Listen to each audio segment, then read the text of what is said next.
Accounting equation start करने से पहले हमें इस चैप्टर के अंदर कुछ बेसिक चीज़ें समझनी है। हमारे पास इस चैप्टर के अंदर एक फॉर्मूला है, इस पूरे चैप्टर में जस्ट एक ही चीज़ है जो है एक ही फॉर्मूला, जैसे कि एसेट्स, एक इक्वेशन गिवन है, assets is equal to liabilities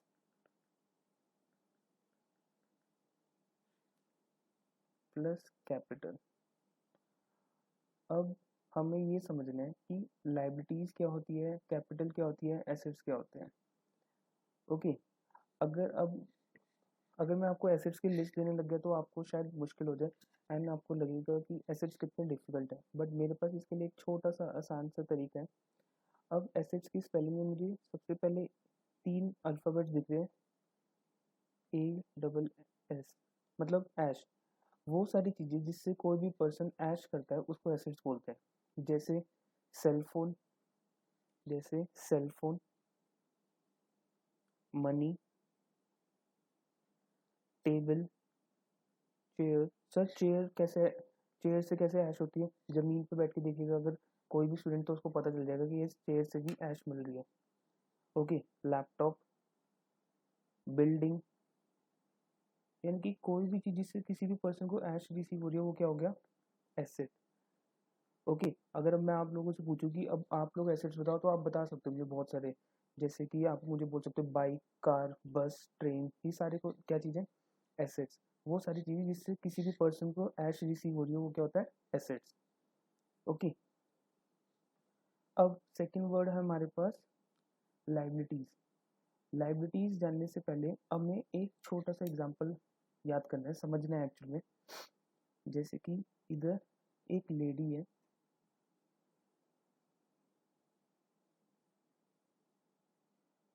ये अपने एक बच्चे को बोलती है, बेटा ये ले तू मुझसे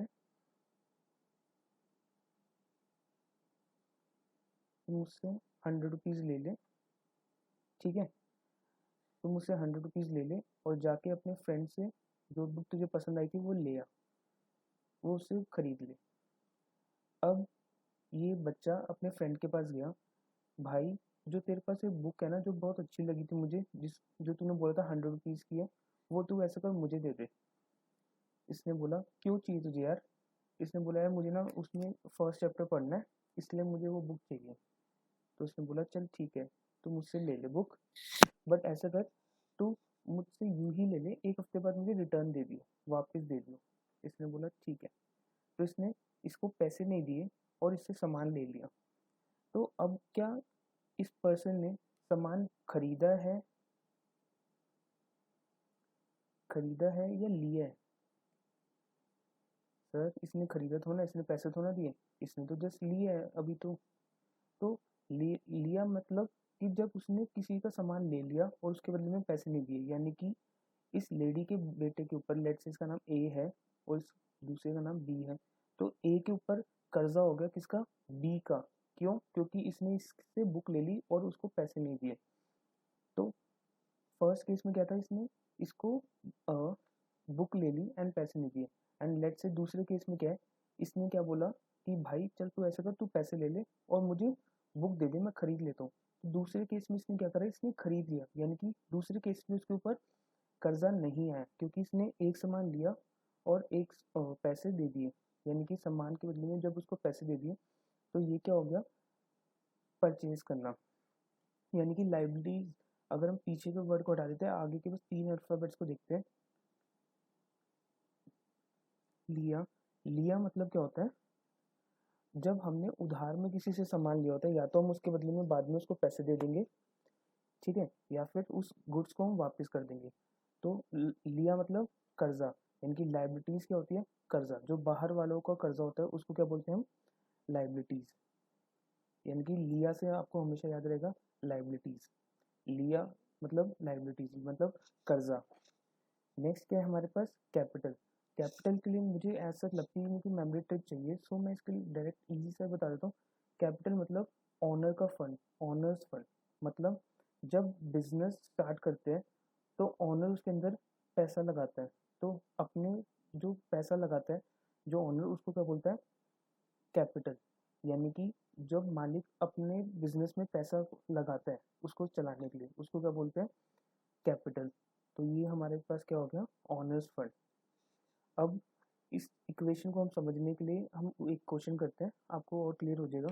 आज की क्लास में आपको ये फॉर्मूला अच्छे से याद हो जाएगा। Assets is equal to liabilities plus capital. Assets का मतलब वो सारी चीज़ें जिससे कोई भी पर्सन ऐश करता है। लायबिलिटीज मतलब वो सारी चीज़ें जो उसने उधार में ली है, यानी कि बाहर वालों को कर्जा। और कैपिटल मतलब जो बिजनेस में पैसा लगाया ऑनर ने। अब इसके अंदर आते हैं question number 1, prepare the accounting equation from the following. Accounting equation हमें प्रिपेयर करनी है। हमारे पास अकाउंटिंग इक्वेशन क्या है सर, हमारे पास अकाउंटिंग इक्वेशन है assets is equal to liabilities plus capital. Okay, अब फर्स्ट पॉइंट में हमें गिवन है Sandeep started business with cash. अब फर्स्ट पॉइंट में हमें क्या बोला है कि संदीप ने बिजनेस स्टार्ट किया विद कैश। अब सबसे पहले हमें एक चीज़ समझनी है कि हर एक चीज़ के दो इफेक्ट होते हैं। मतलब आपकी बुक का नाम भी डबल एंट्री बुक कीपिंग है। इसका मतलब क्या है, हर एक चीज़ के इफेक्ट कम से कम दो होते हैं। मतलब जैसे कि लेट से एक पर्सन, मैंने मोबाइल लिया तो इसके दो इफेक्ट क्या हुए, मेरे पास मोबाइल आ गया और कैश चला गया। मैंने कार परचेज करी तो इसके दो इफेक्ट क्या है, मेरे पास कार आ गई और कैश चला गया। मैंने उधार में मोबाइल लिया तो इसके दो इफेक्ट क्या है, मेरे पास मोबाइल आ गया, साथ के साथ मेरे ऊपर कर्जा बढ़ गया। यानी कि हर एक चीज़ के कम से कम दो इफेक्ट होते हैं, हमें ये याद रखना है। अब फर्स्ट पॉइंट में हमें बोला है संदीप ने बिजनेस स्टार्ट किया विद कैश। अब जब भी हम अकाउंट्स को करते हैं तो हमें एक चीज़ समझनी है कि हमें एक ऑनर की तरह अकाउंट्स नहीं करने। कभी भी ऑनर अकाउंट्स नहीं बनाता, उसके जूनियर्स बनाते हैं, उसके अकाउंटेंट्स बनाते हैं, उसके चार्टर्ड अकाउंटेंट्स बनाते हैं। तो हम अपने आप को एक अकाउंटेंट अज्यूम करेंगे एंड उसके अकॉर्डिंग हम सोचेंगे कि बिजनेस बेसिकली हम कौन है, अकाउंटेंट, और एक ऑनर पैसे ला रहे हैं बिजनेस के अंदर। ओके, अब इसने बोला संदीप ने कैश ला के दिया, यानी कि हम कौन है उस बिजनेस के अंदर, अकाउंटेंट। यानी कि उसने कैश हमें ला के दिया तो हमारे पास कैश आ गया। और हमने बाहर वालों ने दिया या फिर बिजनेस के ओनर ने दिया, क्योंकि बिजनेस स्टार्ट कर रहा है मतलब कि ओनर ही स्टार्ट करेगा। सो हमारे पास कैश आ गया तो हमने यहाँ पे सबसे पहले फॉर्मेट किया हमारे पास serial number, transaction, assets is equal to liabilities plus capital. Okay, अब ये वन बाय वन हम लिखते रहेंगे। हमें स्टार्टिंग में नहीं पता होगा कि कैश आएगा, फर्नीचर आएगा, स्टॉक आएगा, लेकिन ये वन बाय वन हमें सब कुछ पता चलता रहेगा। जैसे फर्स्ट एंट्री में अब हमने गिवन है Sandeep start business with cash, तो हमने एज इट इज़ लिख दिया। फर्स्ट पॉइंट डाल के Sandeep started business with cash, हमने एग्जैक्टली सेम लाइन लिख दी। थोड़ा बहुत चेंज हो जाए तो कोई टेंशन वाली बात नहीं है। अब ऑनर ने हमें अकाउंटेंट को 1 लाख रुपीज़ ला के दिए तो हमारे पास 1 लाख रुपीज़ आ गए। तो मेरे पास एसेट आ गया, क्योंकि कैश आपने बताया सर पैसा ऐश है, तो कैश आ गया। ठीक है, क्योंकि वो मेरे नहीं है, हम कौन है, क्योंकि वो हमारे नहीं है, हम कौन है, अकाउंटेंट। वो बाहर वालों के नहीं, वो लाइबिलिटीज़ के नीचे नहीं आएंगे, वो किसके हैं, ऑनर के। तो हमने वो किसके नीचे लिख दिए, कैपिटल के नीचे 1 लाख रुपीज़। यानी कि इसके दो इफेक्ट क्या हुए, हम कौन है, बिजनेस है हम, हमारे पास कैश आ गया, बिजनेस के अंदर कैश आ गया, हमारी ऐश हो गई, ऐश है, एसेट है। और किसने दिए, बाहर वाले ने और ऑनर ने, तो हमने कैपिटल के नीचे लिख दिया 1 लाख रुपीज़। सेकंड क्या है हमारे पास, परचेज फर्नीचर फॉर कैश। अब इसके दो इफेक्ट क्या है कि फर्नीचर आ गया और कैश चला गया। क्या किसी का कर्जा हुआ है, नहीं। तो अब हमें एक चीज़ पता है कि लाइबिलिटीज़ क्या होती है, बाहर वालों को कर्जा, और कैपिटल क्या होती है, अंदर वालों को कर्जा। यानी कि बिजनेस के लिए तो ऑनर भी क्या है, हमारे लिए तो ऑनर भी क्या है, बेसिकली कर्जा, लेकिन वो अंदर वाला, बिजनेस के अंदर वाला कर्जा है। और लाइबिलिटीज मतलब कौन सी, जो बाहर वालों का कर्जा है। अभी हमें आने वाले क्वेश्चन पे और अच्छे से क्लियर हो जाएगा। अब सेकंड पॉइंट करते हैं, परचेज फर्नीचर फॉर कैश। यानी कि हमने फर्नीचर परचेज किया कैश देकर, यानी कि कैश कम हो जाएगा और फर्नीचर आ जाएगा, यानी कि एक एसेट कम हो रहा है। जैसे अब हम करते हैं second point, purchase furniture for cash. अब सबसे पहले हमने क्या करा, 1 लाख के हमारे पास कैश था, उसमें से 5,000 हमने कम कर दिए। ओके, एंड फर्नीचर आ गया। अब देखो हमने अब सेकंड लिख दिया फर्नीचर, तो हमारे पास फर्नीचर आ गया कितना, 5,000। यानी 5,000 कम हो गए और 5,000 का फर्नीचर आ गया।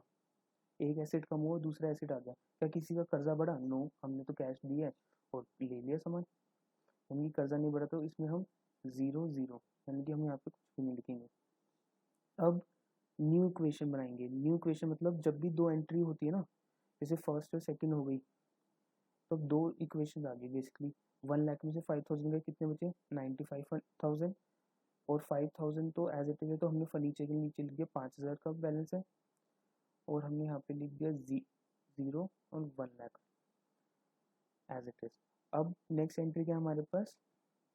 परचेज गुड्स फॉर कैश, मतलब हमने गुड्स खरीदे, यानी कि एक एसेट आ रहा है और कैश जा रहा है, कितने के? 20,000 के।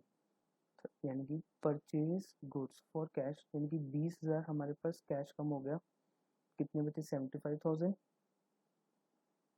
एंड क्योंकि हमने फर्नीचर को छेड़ा नहीं है, एज इट इज रहेगा, और 20,000 के हमारे पास गुड्स आ गए, तो हमने उसको भी लिख दिया 20,000।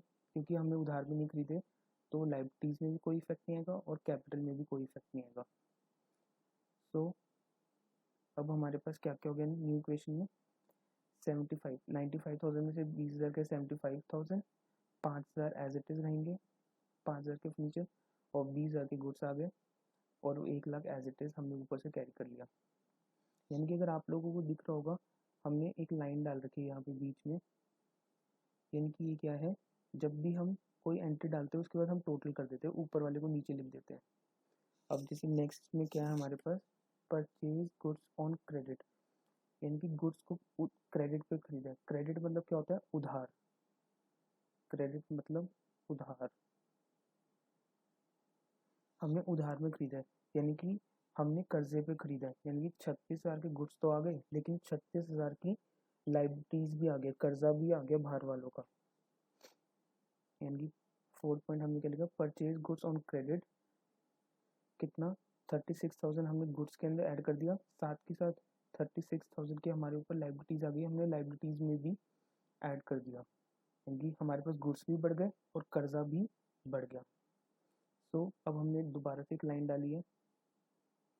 अब हम ऊपर वाले को टोटल करें, 75 में कोई चेंज नहीं हुआ इस एंट्री से, तो हमने एज इट इज 75 लिख दिया। 5,000 में भी कोई चेंज नहीं हुआ, तो हमने 5,000 लिख दिया।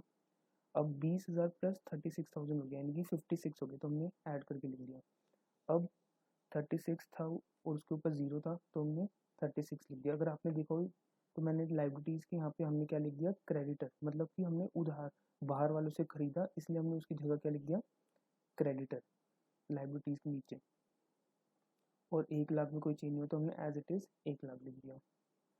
नेक्स्ट है paid for rent. Paid for rent का मतलब क्या है? कि हमने रेंट पे किया है। क्या रेंट पे करने से कोई एसेट आया? क्या वो बिल्डिंग हमारी होगी रेंट पे करने से? नहीं ना। यानी कि हमारे पास कैश चला गया, और ये फ़ायदा है या नुकसान है? क्योंकि ये एक एक्सपेंस है, यानी कि इससे हमने यूज़ तो करी उस जगह को, लेकिन वो जगह हमारे पास आ नहीं गई, तो ये हमारा एक एक्सपेंस हो गया। तो हमने कैश चला गया, और ये किसका खर्चा है? बिजनेस का, ओनर का खर्चा है या बाहर वालों का खर्चा है? ये ओनर का खर्चा है, तो हमने ओनर में से लेस कर दिया। हमने कहा ओनर तुझे 700 रुपये का लॉस हो गया, हम लेस कर रहे तेरे में से, तो हमारे पास से 700 रुपीज़ चले गए रेंट पेड में, हमने कैश लेस कर दिया।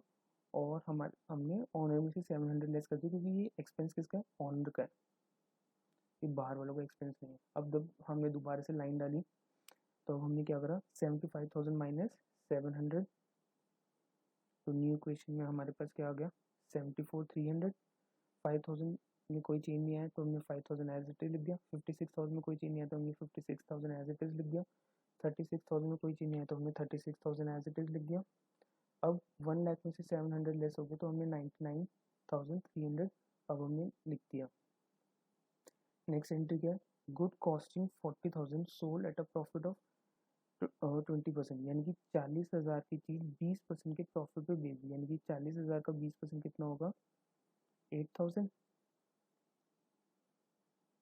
8,000 आ गया, यानी कि हमने 8,000 ऐड करके बेच दिया 40,000 में, यानी कि 40,000 में 8,000 ऐड कर दिया, तो कितने हो गए? 48,000। यानी हमारे पास कैश कितना आएगा? 48,000, यानी कि गुड्स जब हमने बेच दिए 40 वाले 20% प्रॉफिट पे, हमारे पास कैश कितना आ गया 48,000, हमने कैश में ऐड कर दिया। और गुड्स कितने के गए 40,000, हमने गुड्स लेस कर दिए 40,000 क्योंकि चले गए तो हमने लेस कर दिए 40,000। और क्योंकि फ़ायदा हुआ कितने का 8,000 का। प्रॉफिट किसका होता है ऑनर का होता है, जैसे एक्सपेंस उसका था ऑनर का, तो प्रॉफिट भी किसका होगा ऑनर का। तो हमने 8,000 क्या करा ऑनर में ऐड कर दिए। तो दोबारा से हमने लाइन डाली और न्यू इक्वेशन हमने डाल दी 74,300 प्लस 48,000 कितना हो गया कैश हमारे पास 1,22,300। Furniture same as it is 5,000। Stock कितना हो गया 16,000। क्रेडिटर कितने के हो गए हमारे पास 36,000 के। एंड कैपिटल हमारे पास 99,300 प्लस 8,000 कितना हो गया 1,07,300। अगर हम इन सबको भी ऐड कर देते हैं तो हमारे पास ये क्या देगा ग्रॉस टोटल। ग्रॉस टोटल मतलब हम इन सबको ऐड कर देंगे, मतलब सबको क्या इसको एसेट साइड को एक तरफ एंड लाइबिलिटी साइड को एक तरफ। तो इसका टोटल कितना आ रहा है 300 3 4 basically 143 300 is equal to 143 300। Okay, I think so ये क्वेश्चन आपको क्लियर हो गया होगा, बट फिर भी मैं एक बार इसको दोबारा से रिकैप करवा देता हूँ इसकी। सबसे पहले हमें एक चीज़ पता है अकाउंटिंग इक्वेशन क्या होती है। अकाउंटिंग इक्वेशन मतलब कि वो इक्वेशन जिसकी वजह से एसेट्स इक्वल होते थे लाइबिलिटीज़ के। तो सबसे पहले हमने क्या लिखा assets equal to liabilities plus capital. Then उसमें हमें बोला था संदीप ने बिजनेस स्टार्ट किया कैश में, तो हमारे पास कैश आ गया एसेट आ गया और कर्जा है, क्योंकि कर्जा किसका है ऑनर का, तो हमने कैपिटल के नीचे लिख दिया। नेक्स्ट में हमने क्या बोला फर्नीचर परचेज किया। अब हमने लाइन डाल दी, तो न्यू इक्वेशन में हमारे पास सेम ही है क्योंकि कोई एडजस्टमेंट हुई नहीं। तो 1,00,000 के नीचे 1,00,000 और 1,00,000 के नीचे 1,00,000। अब हमारे पास क्या फर्नीचर परचेज किया, यानी कि 5,000 चले गए, हमने लेस कर दिया और फर्नीचर आ गया, तो हमने फर्नीचर ऊपर एसेट के नीचे लिख दिया फर्नीचर 5,000 हमने लिख दिया, मतलब कैश चला गया और फर्नीचर आ गया। लाइबिलिटीज़ में कोई चेंज नहीं हुआ। तो न्यू इक्वेशन में हमने क्या लिखा, अब हमने देखा 1,00,000 में से 5,000 गए तो कितने बचे 95, और फर्नीचर एज इट इज़ 5,000 हमने नीचे लिख दिया क्योंकि लाइबिलिटी इसमें कोई चेंज नहीं है, तो हमने एज इट इज़ 1,00,000 ऊपर से नीचे लिख दिया। नेक्स्ट क्या था गुड्स परचेज करे कैश देके, यानी कि कैश चला गया 20,000 और गुड्स आ गए, स्टॉक आ गया। गुड्स और स्टॉक एक ही बात होती है, मतलब कितने के 20,000 के, यानी कि कैश कम हो गया 20,000 और स्टॉक आ गए 20,000 के। लाइबिलिटीज़ में कोई चेंज नहीं है, कोई जीरो। अब हमने लाइन डाल दी दोबारा से एंड हमने इसका टोटल कर दिया ये इक्वेशन। टोटल जब हम करते तो हमने वहाँ पे लेफ्ट में न्यू इक्वेशन लिख देते हैं।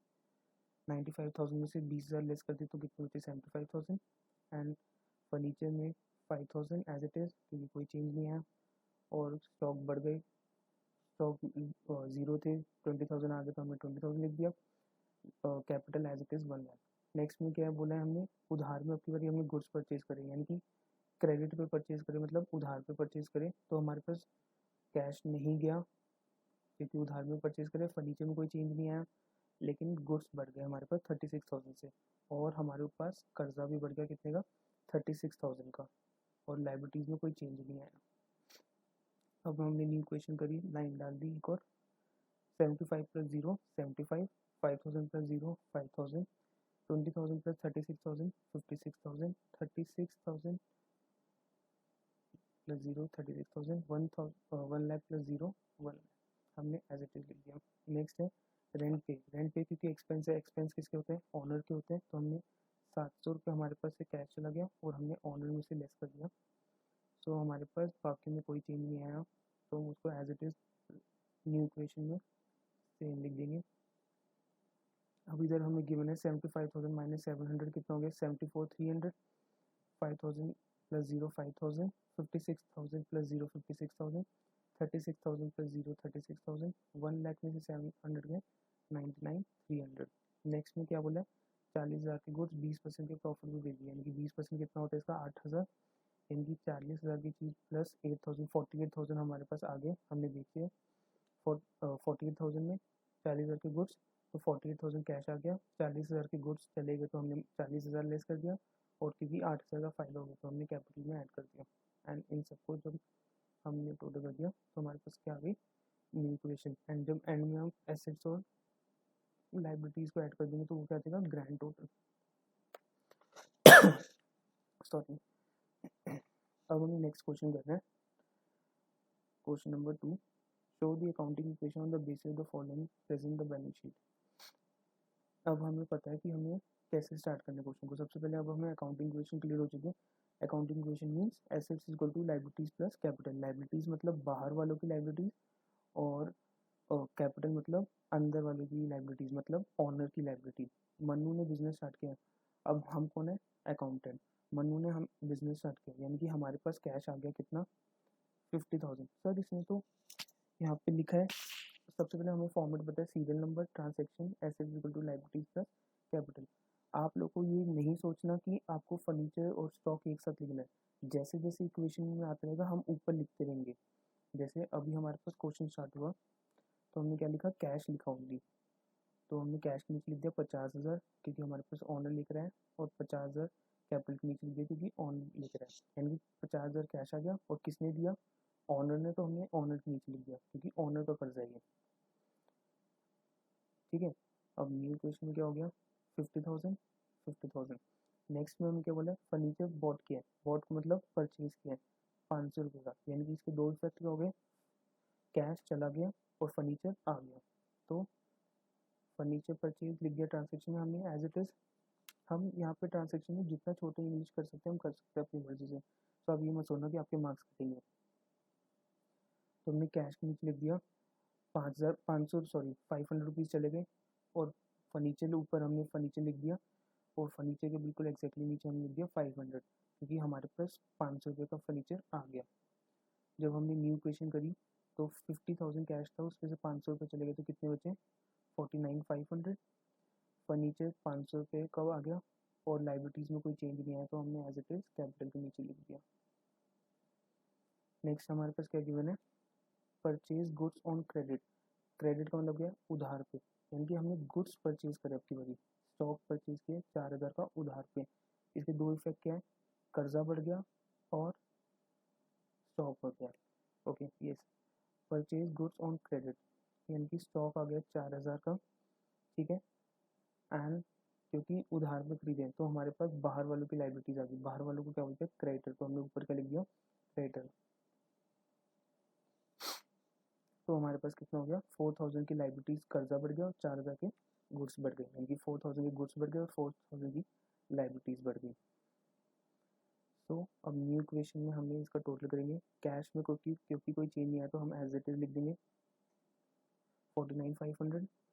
फर्नीचर में भी कोई चेंज नहीं आया तो 500 लिख देंगे as it is. And stock क्योंकि हमारे पास बढ़ गया तो हमने 4,000 लिख दिया, लाइबिलिटीज आ गई तो हमने 4,000 लिख दिया। एंड कैपिटल में क्योंकि कोई चेंज नहीं आया था पहले वाली एंट्री में तो हमने एज इट इज 50,000 लिख दिया। नेक्स्ट है sold goods on cash costing 500 for 700। मतलब क्या है, 500 रुपये की कॉस्ट थी और 700 का हमने बेच दिया, यानी कि सोल्ड किया 500 की चीज़ 700 में, यानी कि 700 रुपीज़ आ गए, कैश आ गया 700 रुपये, गुड्स गए 500 रुपये के, और 200 रुपये का जो प्रॉफिट है हमने किसको दे दिया, कैपिटल में, क्योंकि ऑनर को मिलता है। कैपिटल मतलब ऑनर का पैसा, यानी कि 700 रुपये कैश आ गए, 500 के गुड्स गए थे माइनस कर दिए, और 200 रुपये का जो प्रॉफिट वो किसका हो गया, ऑनर का। बाकी में कोई चेंज नहीं आया। तो न्यू क्वेश्चन में हमने क्या करा, 49,500 में हमने 700 रुपीज़ ऐड कर दिए तो कितने हो गए, 5,200। ओके, फर्नीचर में कोई चेंज नहीं आया तो हमने एज इट इज़ 500 ही लिख दिया। एंड 4,000 में से 500 रुपये के गुड्स चले गए तो कितने हो गए, 3,500 हमने लिख दिया। एंड 4,000 में प्लस जीरो तो 4,000 ही है क्योंकि लाइन क्रेडिटर्स में कोई चेंज नहीं आया। एंड कैपिटल में इंक्रीज हुआ है तो हमने 200 रुपये ऐड कर दिए, तो हमारे पास कैपिटल कितनी होगी, 50,200। नेक्स्ट है हमारे पास रिसीव रेंट। अब की बारी रेंट रिसीव हो रहा है, यानी कि कैश आ रहा है क्योंकि रेंट आ रहा है, तो ये फ़ायदा है। तो ऑन फ़ायदा किसको मिलेगा, ऑनर को, यानी कि इसके दो इफेक्ट क्या होगी, एक तो कैश आ रहा है, ऊपर से किसको रिसीव होगा ये, ऑनर को। तो रेंट रिसीव 200 हमने कैश में ऐड कर दिए, और किसका प्रॉफिट है, ऑनर का, तो हमने कैपिटल में ऐड कर दिया। बाकी में कोई इफेक्ट नहीं आया, तो बाकी में इसका 0 इफेक्ट है। अगर इसके बाद भी अगर आप लोगों के कोई भी डाउट्स आते हैं वीडियोज़ के बाद तो आप लोग मुझे व्हाट्सएप कर सकते हो एंड तो मैं उस पर आपके डाउट्स को क्लियर कर दूँगा। नेक्स्ट यहाँ अब हमने क्या करा, न्यू इक्वेशन बनाई। 5200 प्लस 200 कितने हो गए, कैश हमारे पास हो गए 5400, फर्नीचर कितना हो गया 500, एंड स्टॉक कितना हो गया हमारे पास एज इट इज क्योंकि कोई चीज़ नहीं था 3500, एंड 4000 प्लस 0 4000, एंड कैपिटल कितनी होगी 5200 थी प्लस 200 होगी यानी कि 5400। नेक्स्ट पॉइंट क्या है, परचेज गुड्स फॉर कैश, यानी कि हमने परचेज करे गुड्स कैश दे दी, यानी कि कैश चला गया 1000 और गुड्स आ गए 1000 के। तो हमने क्या करा, हमने 1000 कैश में से लेस कर दिए, आपको दिखाता हूँ। हमने 1000 कैश में से लेस कर दिए एंड 1000 के हमने गुड्स ऐड कर दिए। इसमें पेज में 2 जगह लिखा हुआ है इसलिए ऐसा मैं आपको एक ही जगह लिख देता हूँ। 1000 बेसिकली हमने कैश में ऐड कर दिए, सॉरी लेस कर दी कैश में से, और 1000 के हमने गुड्स स्टॉक मतलब ऐड कर दिया। ओके, इसने क्या बोला, मैं दोबारा से एक बार बता रहा हूँ। उसने क्वेश्चन में 6 पॉइंट में बोला है परचेज गुड्स फॉर कैश, यानी कि कैश में गुड्स को परचेज करा है, यानी कि कैश चला गया तो 1000 हमने माइनस कर दिया, और क्योंकि गुड्स आ गए तो 1000 हमने गुड्स में ऐड कर दिया, बाकी में कोई इफेक्ट नहीं पड़ता, 0 0 0। तो हमने न्यू इक्वेशन बना के जब हमने चेक किया तो हमने कैश में 1000 लेस कर दिया तो कितने हो गए 49400, ठीक है। फर्नीचर में कोई चेंज नहीं आया, 500 स्टॉक में आया, आउटस्टैंडिंग लाइबिलिटीज़ में नहीं आया, और कैपिटल में कोई चेंज नहीं आया। नेक्स्ट एंट्री क्या है, withdrew for personal use. Personal use मतलब क्या, ऑनर ने अपने घर के खर्चे के लिए बिजनेस से पैसे निकाले, यानी कि ऑनर को कोई पर्सनल खर्चा करना था इसलिए उसने बिजनेस में से पैसे निकाले। हम कौन है, अकाउंटेंट। अब हमें मतलब नहीं है कि ऑनर किस काम के लिए उस पैसे को निकाल रहा है, तो हमने तो सिंपली एक ही एंट्री कर दी, हमने कैश कम कर दिया और हमने ऑनर को बोल दिया कि ऑनर अब तेरे पास, तूने हमारे से पैसे ले लिए तो अब तेरी कैपिटल, तेरा कर्जा हमारे ऊपर से कम हो गया, तो हमने उसकी कैपिटल में से भी लेस कर दिया, कितना 700, यानी कि हमारे पास से 700 रुपीज़ कम हो गए, कैश कम हो गया और उसकी कर्जा भी कम हो गया उसका, तो हमने 700 रुपीज़ के भी उसने निकाल लिए तो हमने लेस कर दिया। विड्रू मतलब ड्राइंग्स होता है, बाकी में कोई इफेक्ट नहीं पड़ा, तो एज इट इज। तो न्यू इक्वेशन में अब हमने क्या करा, 49400 में से 700 जब कैश लेस हो गया तो कितना बचा 48700। फर्नीचर में कोई चेंज नहीं है, स्टॉक में कोई चेंज नहीं है, आउटस्टैंडिंग लाइबिलिटीज में कोई चेंज नहीं है, एज इट इज हमने यहाँ से लिख दिया 4000 प्लस 0 4000, एंड लाइबिलिटीज में कैपिटल में चेंज है बेसिकली 5400 में से 700 जब हमने लेस कर दिया कितना बचा 49700। नेक्स्ट है पे टू क्रेडिटर्स, पीछे देख लेते हैं, पे टू क्रेडिटर्स मतलब 400 क्रेडिटर को पे करें, मतलब जो कर्जा था ना हमारे ऊपर बाहर वालों का, उनको हमने 400 रुपये दे दिए, यानी कि हमारे ऊपर हमारे पास से 400 रुपये चले गए, कैश लेस हो गया और उनका कर्जा भी कम हो गया, यानी कि क्रेडिटर का भी हमने कम कर दिया। अब हम क्रेडिटर को कह दिया कि तेरे 4000 में से हमने 400 रुपये तुझे दे दिए, तो हमने उनकी क्रेडिटरशिप भी हमने उनकी कम कर दी 400 रुपीज़ से। सो इसका क्या इफेक्ट है, बेसिकली हमारे पास से कैश चला गया और हमारे पास से लाइबिलिटीज़ कम हो गई। अब नेक्स्ट इक्वेशन, हमने जब न्यू इक्वेशन बनाई तो 48,700 माइनस 400 कितना हो गया 48,300। स्टॉक फर्नीचर में कोई चेंज नहीं है तो एज इट इज़ 500। स्टॉक में कोई चेंज नहीं है तो एज इट इज़ 4500, क्योंकि क्रेडिटर कम हो गए तो हमने 4000 में से 400 लेस करके कितने हुए 3600, एंड कैपिटल में कोई चेंज नहीं है तो 49700। नेक्स्ट में क्या हमारे पास, सैलरी पेड, सैलरी पे कर दी हमने, कितनी सैलरी पे करी हमने 200 रुपीज़, ठीक है। सैलरी पेड कितना 200, तो कैश चला गया क्योंकि सैलरी के एक्सपेंस है, तो एक्सपेंस किस में से लेस होगा, ऑनर में से। एक्सपेंस बेसिकली वो होता है जिसमें हमारे पास कोई टेंजिबल एसेट नहीं आता, मतलब जिसमें कोई एसेट नहीं रिसीव हो रहा जो कि दिखता हो, उसको क्या बोलते हैं एक्सपेंस। तो हमने सैलरी पे कर दी तो हमारे पास से कैश चला गया और हमारे पास से हमने कैपिटल में से लेस कर दिया क्योंकि खर्चा किसका है, ऑनर का।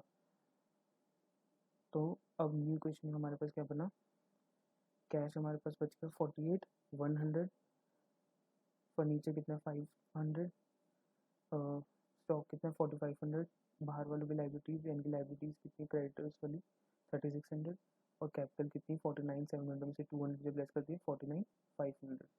अब हम बना रहे हैं इसी क्वेश्चन से बैलेंस शीट। बैलेंस शीट क्या होती है, वो स्टेटमेंट जो कि बताती है कि एसेट्स इक्वल है लाइबिलिटीज के। बेसिकली जो अभी हमने इक्वेशन बनाई ना, उसी को हम इसके अंदर लिख देंगे। इसका फॉर्मेट क्या हमारे पास, liabilities amount, liability assets amount, मतलब कि एसेट्स अब की बारी हम इस साइड पे लिख देते हैं और लाइबिलिटीज हम लेफ्ट साइड पे लिख देते हैं। और हमें क्या करना है, जो लास्ट में बैलेंस आया ना उसको हमें जस्ट लिखना है, जो बिल्कुल एंड में है। मतलब एसेट वाला बैलेंस एसेट साइड पे लिखना है और लाइबिलिटीज वाला बैलेंस लाइबिलिटी साइड में। अब हमारे पास 3 एसेट थे, हमें पता है कैश, तो हमने कैश का लिख दिया एसेट साइड में कितना, एंड में हमारे पास कैश का बैलेंस है 48,100, तो हमने 48,100 लिख दिया। दूसरा एसेट था हमारे पास फर्नीचर, हमने फर्नीचर लिख दिया, कितना था इसका बैलेंस 500, तो हमने 500 लिख दिया। तीसरा एसेट था हमारे पास स्टॉक, तो हमने उसका बैलेंस लिख दिया, कितना था 4500। अब हम लाइबिलिटी साइड में भी लिख देंगे। लाइबिलिटीज़ हमारे पास एक तो क्रेडिटर्स की थी, हमने क्रेडिटर्स की लाइबिलिटीज़ लिख दी, कितनी है 3600, और एक हमारे पास कैपिटल की लाइबिलिटीज़ थी, कैपिटल की लाइबिलिटीज़ कितनी है 49,500। सो अभी हमने ये क्वेश्चन कर लिया।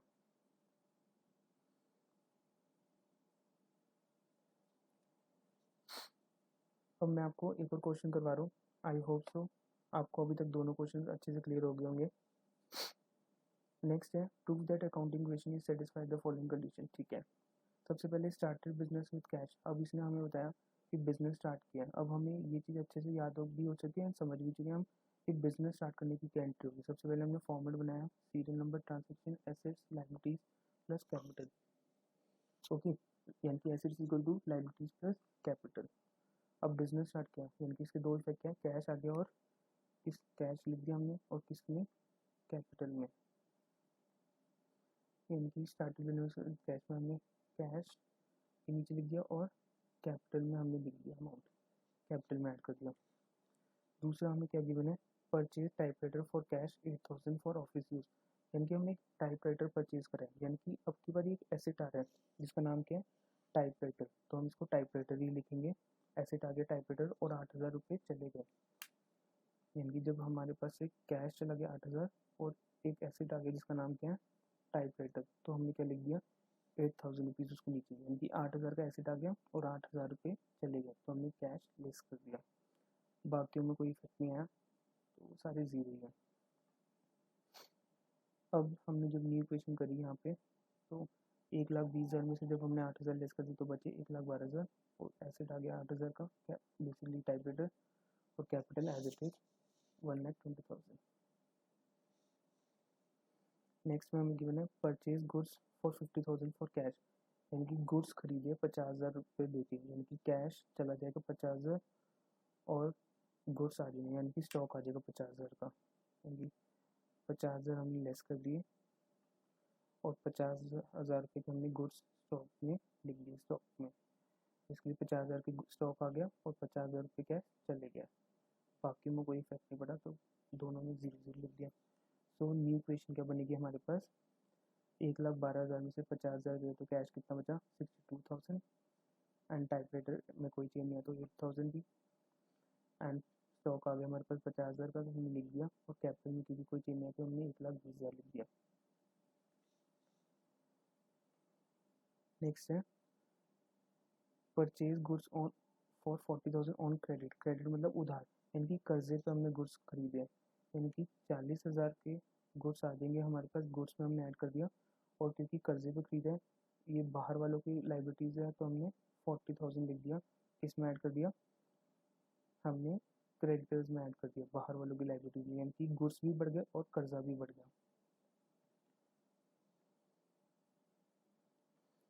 यानी कि बाकी में कोई इफेक्ट इसका नहीं आया।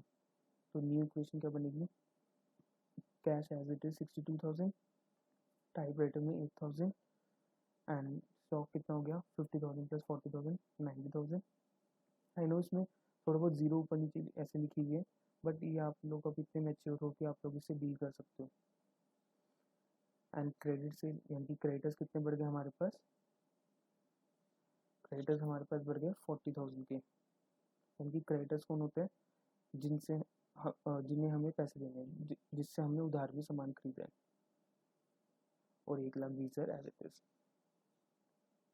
नेक्स्ट है good costing 60,000 sold for 80,000 on credit. अब की बारी हमने 60,000 के गुड्स 80 में तो बेचे, बट अब की बारी कैश नहीं आ रहा, अब की बारी हमने उधार में बेचे। यानी कि अब हमें एक चीज़ तो क्लियर हो गई, 60,000 के गुड्स चले गए, हमने गुड्स में से 60,000 लेस कर दिए क्योंकि 20,000 का फ़ायदा हो गया। तो हमने क्या करा, हमने कैपिटल में 20,000 ऐड कर दिया। सर लेकिन 80,000 तो अब की बार रिसीव ही नहीं हुआ, तो हमने कैश में तो ऐड करा ही नहीं उसको, क्योंकि वो रिसीव नहीं हुआ इसलिए हमने कैश में ऐड नहीं किया। अब की बारी हमने उससे क्या बना लिया, अपना हमने उससे डेटर बना लिया। डेटर मतलब कौन होता है, वो पर्सन जिसको हमने उधार में सामान बेचा, यानी कि एसेट है, हम इसको बोलेंगे वो एक हमारे कैश दे। यानी कि बेसिकली डेटर कौन होता है, वो पर्सन जिसको हमने उधार में सामान बेचा होता है, जिससे हमें पैसे लेने हैं। और क्रेडिटर कौन होता है, जिसको हमें पैसे देने हैं, जिससे हमने उधार में खरीदा है। डेटर मतलब जिससे हमने हमने बेचा है, और क्रेडिटर मतलब जिसने हमें बेचा है। जैसे मैं आपको एक नॉर्मल सी बता देता हूँ, दोनों में डिफरेंस लर्न करने के लिए एक ट्रिक बनाई हुई है। डेटर और जैसे क्रेडिटर होता है, डेटर डेटर का फर्स्ट वर्ड क्या बोलता है, दे। हम इसको डी ई नहीं पढ़ेंगे, इसको दे पढ़ेंगे, दे। उसके बाद सेकंड थर्ड अल्फ़ाबेट क्या बोलता है, बी। बी को हम बे पढ़ेंगे, मतलब वो पर्सन जिसको हम बोलेंगे दे बे कैश दे, मतलब हम जिसको बोल रहे हैं दे बे हमारा कैश दे, वो कौन हो गया, डेटर। यानी कि जो हमें पैसे देगा, जिसको हम क्या बोल रहे हैं, दे बे कैश दे। ओके, तो वो हमें पैसे देगा, तो वो कौन हो गया, डेटर। और क्रेडिटर तो उसका अपोजिट ही हो गया, हमें क्लियर ही है। यानी कि अगर हमें डेटर याद है तो हमें क्रेडिटर ऑटोमेटिकली याद रहेगा। दे बे कैश दे, जिसको हम बोलेंगे, हमने जिसका नाम ही क्या रखा है, दे बे, मतलब हम उससे पैसे लेंगे, हम उसको क्या बोल रहे हैं, दे बे कैश दे, तो वो कौन हो गया, डेटर। और क्रेडिटर तो फिर उसका अपोजिट ही है, जो हमसे कैश लेगा। ओके, तो 80,000 का अब हमारे पास डेटर आ गया, मतलब हमने उधार में बेचा तो हमारे पास एक एसेट आ गया। हम इसको कभी भी कह देंगे चल हमारा कैश दे, तो हमारे पास 80,000 रुपीज़ आ जाएंगे। ओके, तो न्यू इक्वेशन हमने बनाई जब, क्योंकि कैश में कुछ आया नहीं तो हमने एज इट इज 62,000 लिख दिया। टाइपराइटर में भी कोई चेंज नहीं है तो 8,000 एज इट इज लिख दिया। अब गुड्स 90,000 के थे, 60,000 के चले गए, तो कितने बचे, 30,000। हमने 30,000 लिख दिया। और अब क्या, एक एसेट आ गया जिसका नाम है डेटर, तो हमने 80,000 लिख दिया। और लाइबिलिटीज़ जिसका नाम है क्रेडिटर्स, हमने लिख दिया 40,000 एज इट इज, क्योंकि उसमें कोई चेंज नहीं था। और क्योंकि प्रॉफिट हुआ था 20,000 का, तो हमने ऐड कर दिया, तो कितना हो गया, 1,40,000। नेक्स्ट क्या है, पेड रेंट 1,500 एंड सैलरी 2,000। यानी कि आपकी यार हमें 1,500 का रेंट भी पे करा और सैलरी भी पे करी 2,000 रुपये की। यानी कि टोटल खर्चा आपकी यार हमने कितना पे किया, 3,500। 1,500 प्लस 2,000, यानी कि पे किया हमने रेंट 1,500 और सैलरी पे करी है 2,000। यानी कि कैश कितना चला गया हमारे पास से, 3,500 रुपीज़ कैश लेस कर देंगे। ओके, बाकी में कोई चेंज नहीं है क्योंकि ये एक्सपेंस किसका है, ऑनर का, तो हमने ऑनर में से ये 3,500 रुपीज़ लेस कर दिए। न्यू इक्वेशन क्या बन गई, 62,000 में से जब 3,500 हमने लेस कर दिया, हमारे पास बचा 58,500। क्योंकि टाइपराइटर में कोई चेंज नहीं है तो 8,000 एज इट इज़। स्टॉक में कोई चेंज नहीं है तो 30,000। डेटर्स में कोई चेंज नहीं है 80,000। क्रेडिटर्स में कोई चेंज नहीं है 40,000। एंड कैपिटल में बेसिकली 3,500 लेस हो गए तो कितने हो गए, 136,500।